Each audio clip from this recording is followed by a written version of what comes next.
all nutrients have to have a zero net charge when they cross the rumen wall.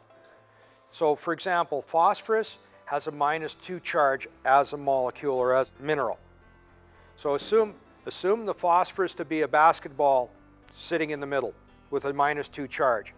On each side, you've got a softball. So you need one calcium in each side with a +1 charge to bind with the phosphorus to get the net zero, and all three of those molecules go across the rumen wall at the same time. If you're short of calcium and you've only got one phosphorus and one calcium, the balance and charge is not there, everything goes out the back end of the animal. So you're losing money and efficiency if you don't have the proper calcium to phosphorus balance. Sometimes a 2-to-1 mineral will not be sufficient to meet what you need. If you're looking at swath grazing, if you're looking at straight green feed, the amount of calcium and phosphorus in those products are almost identical in most situations. So even if you're adding 100 grams of a 2-to-1 mineral, you're going to get the trace minerals, you're going to get the salt, you're going to get the vitamins. Great. But you're only getting 9 grams of calcium, you're getting 48 grams of phosphorus from the feed and 6 from the mineral, resulting in a 1.24 to 1 ratio. So in this case, if you want to continue using the 2-to-1 mineral, you're still going to be adding roughly 3 to 4 ounces of limestone a day to that ration. We've got 2 different minerals, product A and product B. There's their specifications. 50 gram intake for product A, 75 gram intake for product B. Which is the better mineral? Which is the better mineral to use? The problem is, it depends. What are you feeding? If you're feeding a alfalfa-based or a legume-based ration,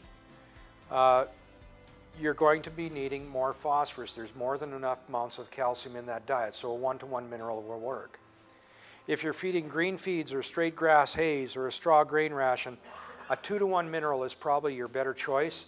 And in some situations with swath grazing and a straight straw grain ration, you probably are looking at more of a 3-to-1 or maybe even a feedlot mineral that's 22% calcium, only 3% phosphorus. So it all depends. Salt and mineral supplementation, loose salt formulations in the wintertime is 25% higher consumption than blocks. Think of last week when it was -20 or -30. A cow licking on a salt block is no different than me going up to the John Deere tractor and licking the fender. 75% of the salt consumption occurs at night, so if you're not getting the amount of consumption, move a salt station to the bedding area. You'll see your salt consumption go up. 100 cows should consume a bag of salt per week.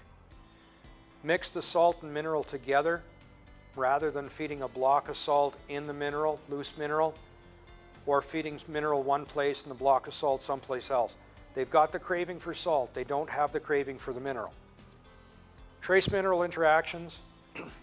I get a kick when somebody says, well, I'm going to just go ahead and feed extra zinc and copper and iodine to reduce my foot rot problems on the farm. You can do. It may help your situation, but when you go ahead and you look at this,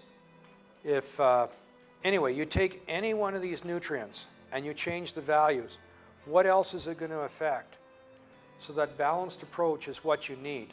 It's very difficult to solve a problem with one nutrient.